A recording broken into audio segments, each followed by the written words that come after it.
टके का आदमी है, 2 टके का। हमारे टुकड़ों पे पला है, हमारे जूतों पे रहा है। क्या इसी दिन के लिए केशव मल्होत्रा ने ये प्रॉपर्टी, ये जायदाद छोड़ी थी कि तुम सड़कों पर एक दूसरे का गिरबान पकड़ लो? मरहूम केशव मल्होत्रा की खूबसूरत रखैल के राज उसके बदसूरत पति की मुट्ठी में है। मेरे शहर से सिर्फ एक ही रिश्ता रह गया था,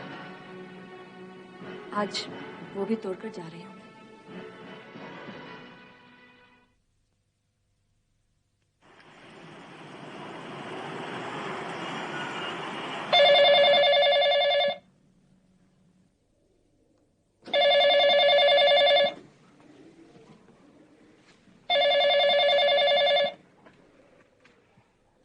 Hello, yeah, this is Rao here. Good evening mister Rao, मैं विक्टोरिया बात कर रहा हूँ मिलान से। याद आया आपको? Yes, Mr. Victoria, I remember you. How are you? और कैसे फोन किया? मिस्टर राव, आपको यह बताना था कि केशव मल्होत्रा का एक चिट्ठी मिला हमको। चिट्ठी? यस मिस्टर राव, जिस गाड़ी में उसका एक्सीडेंट हुआ उसमें से एक चिट्ठी मिला पुलिस को, और वो चिट्ठी आपके नाम का है। मेरे नाम की चिट्ठी? यस, हैंड राइटिंग से पता चला कि चिट्ठी मिस्टर मल्होत्रा ने लिखा है। तो फिर उसको फौरन कुरियर करवा दीजिए ना। नहीं मिस्टर राव, आप यहाँ जल्दी आओ, चिट्ठी देने के अलावा एक और काम है आपसे। क्या बात है मिस्टर विक्टोरिया? मैं फोन पर नहीं बता सकता, सीक्रेट है। केशव की मौत के बारे में जानकारी मिला है, जितना जल्दी हो सके उतना जल्दी आओ। ठीक है, एज अर्ली एज पॉसिबल मैं मिलान पहुंचने की कोशिश करूंगा। फाइन, टिकट बुक करने के बाद मुझे फोन करना, नंबर वही पुराना है। Okay, I will do it. और किसी को इस फोन के बारे में मत बताना। अच्छी बात है। Okay okay mister Rao, bye bye. क्या बात हो सकती है? केशव ने मुझे चिट्ठी लिखी थी तो पोस्ट क्यों नहीं किया? कुछ गड़बड़ है, फौरन वहां जाना चाहिए मुझे।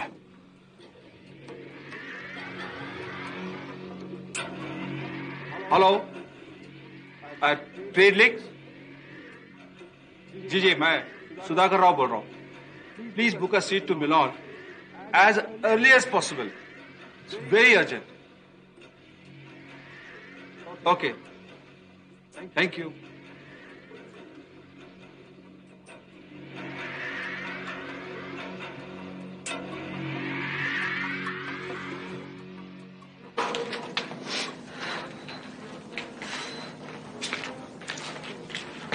क्या बात है? बड़ी परेशान सी नजर आ रही है। नहीं यार, कुछ भी तो नहीं। देख यार, मैं तेरी दोस्त हूँ ना। हाँ, तो फिर मुझे बताना क्या बात है। मैंने कहा ना यार, कुछ भी नहीं। देख यार, मैं तेरे जो भी काम आ सकती हूँ मैं जरूर आऊंगी। कम ऑन, तुम्हारा चेहरा देखकर लगता है कि तुम किसी बात को लेकर जरूर परेशान। रेनू, मैं अगर तुझे वो बात बता दूंगी तो किसी को बताएगी तो नहीं ना? कम ऑन यार, तुम जानती हो मैं दूसरी औरतों की तरह गॉसिप नहीं करती। रेनू, मुझे ऐसा लगता है कि महीन किसी और से प्यार करता है। What? You mean to say he's having an affair? Not exactly, पर कौन है वो? उसकी सेक्रेटरी तो नहीं है? नहीं, सेक्रेटरी तो नहीं। हाँ। उसकी पब्लिक रिलेशंस ऑफिसर है। ओह, दिखने में कैसी है? खूबसूरत है, but she looks cheap यार, और थोड़ी मोटी भी लगती है। तुम्हें शक कब से हुआ? कुछ ही दिन पहले मैं एक प्रेस कॉन्फ्रेंस में गई थी, वहां उसे पहली बार मिली मैं। अच्छा, वही जहाँ वो रंजना देवी ने हल्ला मचाया था? हाँ वही, मैं वहीं उसे मिली। जिस तरह महीन उसे देख रहा था और जिस तरह वो महीन की छोटी छोटी बातों का देखभाल कर रही थी, मतलब she was taking so much care of him. मुझे ऐसा लग रहा था कि जैसे वो पत्नी है और मैं secretary. I feel very jealous यार। I can understand. वैसे तो उन दोनों ने कोई ऐसी हरकत नहीं की, लेकिन मैं महीन को अच्छी तरह जानती हूँ। जिस तरह वो उसे देख रहा था, ऐसा लग रहा था, पता नहीं, उसे देखकर मुझे शक हो गया। तुम मुझे समझ रही हो ना? हाँ हाँ, मैं तुम्हें समझती हूँ। ये लड़की महीन को कब से जानती है? मुझे लगता है कुछ ही दिन हुए होंगे उसको ज्वाइन किए हुए, क्योंकि महीन नॉर्मली मुझे हर नए रिक्रूटमेंट के बारे में बताता है। लेकिन ताज्जुब की बात है, महेन ने मुझे इसके बारे में बताया नहीं। मैं क्या करूं रेनू, प्लीज हेल्प मी। कुछ भी मत करो, बस चुप बैठो। क्या? हाँ देखो, अभी तो तुम्हें सिर्फ शक है, यकीन तो नहीं। हो सकता है तुम्हारे शक करने से सारी बात बिगड़ जाए। जब तुम्हें पूरी तरह यकीन हो जाएगा तब तुम उन्हें कन्फ्रंट करो। पर रेनू मैं क्या? देखा, मुझे इस सब का बहुत एक्सपीरियंस है। एक पति अपनी शक्की पत्नी को कभी बर्दाश्त नहीं कर सकता। हो सकता है जो अफेयर हुआ ही नहीं वो तुम्हारे हंगामा करने से हो जाए, और जो बात है ही नहीं वो हकीकत बन जाए। लेकिन रेनू निशी, तुम इन मर्दों को नहीं जानती।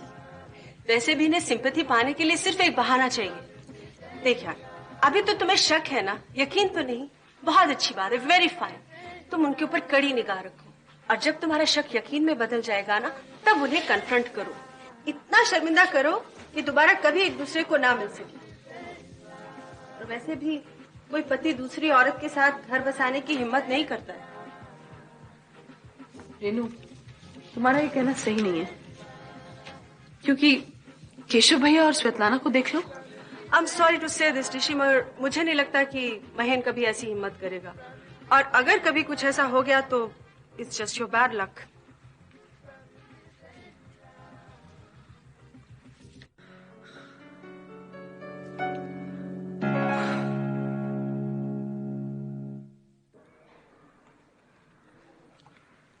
क्या साइन कर रही हो बेटे?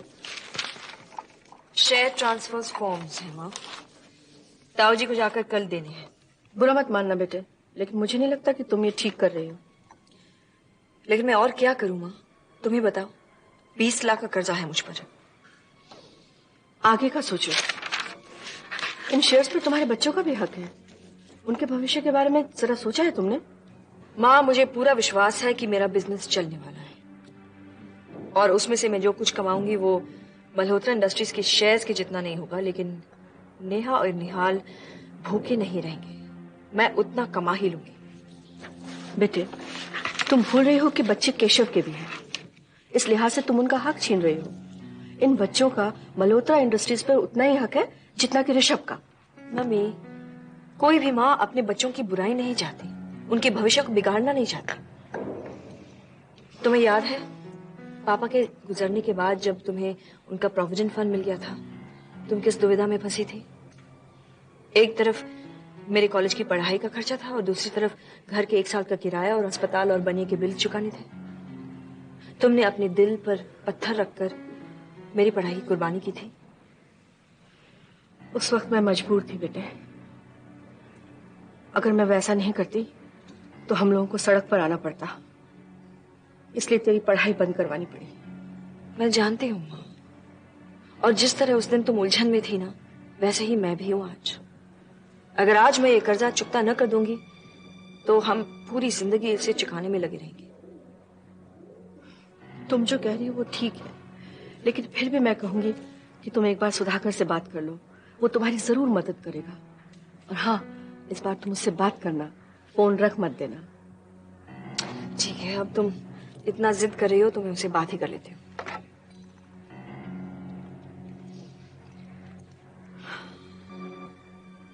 हेलो, सुधाकर साहब हैं? साहब घर पर नहीं है। आप कौन? मैं स्वेतलाना बोल रही हूँ। नमस्ते मैडम, साहब ने सुबह जाते वक्त कहा था वो देरी से आएंगे। अच्छा ठीक है, उनसे कह देना कि मेरा फोन आया था। अच्छा मैडम। Thank you. तुम हैरान होगे कि इतने सालों के बाद मैंने तुम्हें यहाँ क्यों बुलाया, है ना? जी। केशव के मरने के बाद तुम इस भाभी के हालचाल कभी पूछने नहीं आए, हालांकि तुम रोज स्वेतलाना के वहां जाते थे। भाभी, बात दरअसल ये है कि हाँ, तुमने शायद ये सोचा होगा कि मुझसे ज्यादा उसको तुम्हारी जरूरत है। शायद तुमने ये सोचा होगा कि केशव की मौत का सदमा मैं बर्दाश्त कर सकती हूँ, लेकिन वो नहीं। भाभी, बात ये नहीं, मैंने सोचा कि ऋषभ आपके साथ है और वहां स्वेतलाना अकेली है। खैर छोड़ो इस बात को। मैं अच्छी तरह जानती हूँ तुम्हारे दिल में उसके लिए क्या जगह है। भाभी, आप ऐसा लगता है कि मेरे दिल में आपके लिए कोई इज्जत और कदर नहीं है। अगर वाकई तुम मेरी इज्जत करते हो या तुम्हारे दिल में मेरी कोई कदर है तो तुम्हें मेरा एक काम करना होगा। अगर मेरे बस की बात है तो मैं जरूर कोशिश करूंगा। तुम्हारे लिए बहुत आसान है सुधाकर। मैं चाहती हूँ कि तुम महीन को इस चेयरमैन की इलेक्शन लड़ने से रोको। भाभी, ये इतना आसान नहीं है। अगर तुम चाहो तो तुम कर सकते हो, महीन पे दबाव डाल सकते हो। मैं चाहती हूँ कि इस कंपनी पे सिर्फ ऋषभ का हक हो। लेकिन भाभी, महीन अगर बातों से नहीं मानता तो उसे जबरदस्ती कराओ। ये कंपनी सिर्फ ऋषभ चलाएगा और दूसरा कोई चलाए वो मैं बर्दाश्त नहीं कर सकूंगी। भाभी, शेयर होल्डर्स हैं, उनको लड़ने का पूरा हक है, भले उसके पास 1% का वोट हो या 50% का वोट हो। उनका ये हक से नाइंसाफी नहीं कर सकते। नाइंसाफी? केशव की कंपनी ऋषभ नहीं कोई और चलाए तो उसको इंसाफ कहते हैं? महीन की आड़ में निशी कंपनी चलाएगी? भाभी, मेरे चाहने या ना चाहने से कुछ नहीं हो सकता। कंपनी के कॉन्स्टिट्यूशन जो लिखा है उसके मुताबिक चलना पड़ता है। कॉन्स्टिट्यूशन तो मैं भी अच्छी तरह जानती हूँ सुधाकर। कॉन्स्टिट्यूशन में ये भी लिखा है कि इलेक्शन के चंद मिनट पहले महीन विड्रॉ कर सकता है। महीन अपना नाम वापस लेना चाहता है तो ठीक है, मैं उसे इलेक्शन लड़ने से रोकूंगा नहीं, और उसको उसका हक का इंसाफ मिलना ही चाहिए। मैं इस तरह से किसी के साथ बेइंसाफी नहीं कर सकता। अच्छा, जब तुम्हारे दोस्त ने मेरे साथ बेइंसाफी की थी तब तो तुम उसके साथ शामिल थे, तब क्यों नहीं रोका उसे? स्वेतलाना जैसी 2 टके की औरत के साथ जब रहने लग गया तब मेरे साथ बेइंसाफी नहीं हुई? भाभी, बेहतर यही होगा कि केशव और स्वेतलाना के संबंध को लेकर इस वक्त बहस ना करें। क्यों? सच बात कही तो चुप गई ना? तुम पर इस खानदान के बहुत सारे एहसान हैं और आज इस एहसान का बदला तुम्हें चुकाना होगा।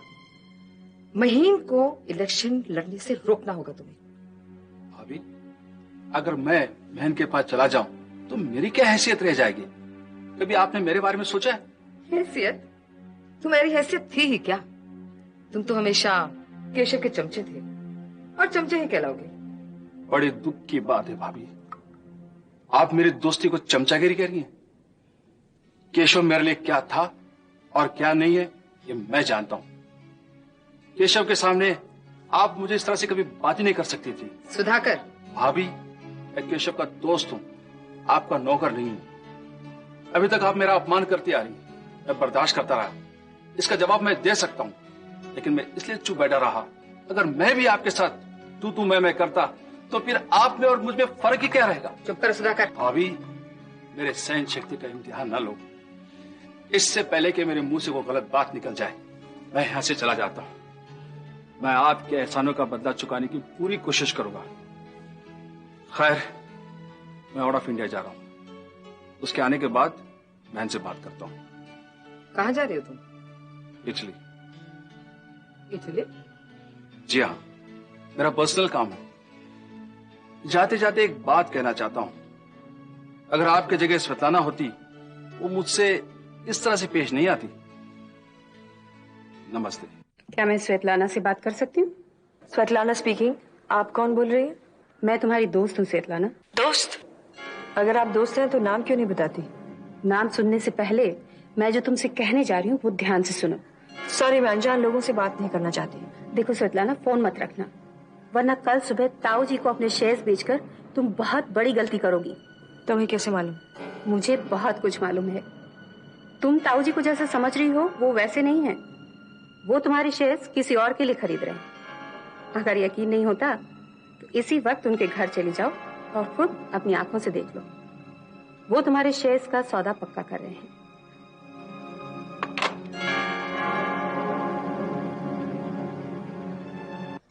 Seeds of productivity. Hello. Hello, क्या मैं महीन से बात कर सकती हूँ? आप कौन बोल रही हैं? शीला। ओह, तुम्हारा फोन है। किसका है? कोई शीला है। शीला? हेलो शीला, हाय। हाय महीन, कहीं मैंने तुम्हें डिस्टर्ब तो नहीं किया? नहीं, बिल्कुल नहीं। बोलो क्या बात है? पहली बात तो ये कि मुझे तुम्हारी आवाज सुननी थी। Really? सच महीन, तुम्हारी आवाज सुनकर दिल को बहुत तसल्ली मिलती है। तुम्हारी आवाज में एक अपनापन है जिससे दिल को बहुत सुकून मिलता है। ओह शीला, अब तो मुझे शर्मिंदा कर रही हो। नहीं महीन, I really mean it. Thank you very much. अब दूसरी बात जो मैं कहने वाली हूँ उसे सुनने के लिए अपने दिल को थाम लो। क्यों, ऐसी क्या बात है? महीन, ताऊ जी ऋषभ से मिले हुए हैं। What? हाँ महीन, ये सच है। एजीएम में वो ऋषभ को सपोर्ट करेंगे और उन्होंने श्वेतलाना को धोखा देकर उसके सारे शेयर्स दुगने दाम में खरीद कर ऋषभ को बेचने का प्लान भी बनाया है। क्या कह रही हो तुम? क्या श्वेतलाना ने शेयर्स बेचने के लिए तैयार है? नहीं, वो बेचने वाली थी, लेकिन मुझे पता चला और मैंने फोन करके उसे बता दिया। Thank you Sheela, thank you very much. मैं सच्ची तुम्हारा शुक्रगुजार हूँ। अगर तुमने ऐसा नहीं किया होता तो ना जाने मेरा क्या होता। मैं तो यूं समझो इलेक्शन में खड़े होने से पहले ही हार जाता। आखिर मुझे तनख्वाह किस बात की देते हो? हो शीला, तुम्हें तो स्पेशल ट्रीट देना चाहिए। तुम्हारे कारण आज मैं चेयरमैन बनने का ख्वाब देख सकता हूँ। और चेयरमैन तुम जरूर बनोगे। मेरा दिल कहता है कि तुम जरूर जीतोगे। I hope so. Okay, good night. Good night baby, thank you very much. Okay. एक फोन आने से तुम्हारा मूड इतना अच्छा हो जाएगा, मुझे नहीं मालूम था। डार्लिंग, तुम नहीं जानती शीला ने मेरे लिए आज क्या किया। अच्छा, ऐसा क्या किया उसने? डार्लिंग, तुम्हें जानकर हैरत होगी, ताऊजी ऋषभ के साथ मिल चुके हैं। ताऊजी ने श्वेतलाना के शेयर्स दुगने दाम पर खरीदकर ऋषभ को बेचने का इरादा किया है। जब शीला को इस बात का पता चला तो उसने फौरन फोन करके श्वेतलाना को ताऊजी की हकीकत बता दी। आज अगर शीला नहीं होती तो मैं तो इलेक्शन से पहले ही चेयरमैनशिप से हाथ धो बैठता। क्या सबूत है तुम्हारे पास कि ये सब शीला ने किया है? उसने मुझे बताया। उफ महेन, तुम उल्लू बनने में माहिर हो। Just what do you mean? Mahen, how can you be so naive? Obviously उसने झूठ बोला है तुम्हें इम्प्रेस करने के लिए, वरना ताऊजी के ऐसे आदमी हैं, ऐसा काम कर सकते हैं? शीला ऐसा क्यों करेगी? ताकि तुम उसकी तनख्वाह बढ़ा दो और उसे एक्स्ट्रा पर्क्स दो। रबिश, शीला इस किस्म की लड़की नहीं है। अच्छा, तुम उसे कब से जानती हो? कुछ ही दिनों से। पहले कहाँ काम करती थी, कुछ पता है? नहीं, और ना ही मैंने पूछना जरूरी समझा। वो ऐसे। देखो डार्लिंग, अगर तुम्हारे दिमाग में यह है कि मेरा उसके साथ में कोई अफेयर चल रहा है, तो let me tell you, I am not having an affair with her. कमाल है, मैंने तो तुम पे शक नहीं किया। हाँ, तुम अपनी सफाई क्यों दे रहे हो? जिस तरह से तुम बात कर रही हो उस तरह से तो यही लगता है कि तुम मुझ पे शक कर रही हो। ओह नो डार्लिंग, मैं तुम पे नहीं, शीला की नीयत पर शक कर रही हूँ। तुम आजकल की इन लड़कियों को जानते नहीं। शीला सिर्फ मुझे चेयरमैन बनने में मदद कर रही है, जो मेरे लिए बहुत जरूरी है। ये तुम समझ सकती हो। It's very very important for me. I understand, it's okay. अब ये बेकार की बातें बंद करो और सो जाओ। मुझे भी सोने दो। Good night. Good night.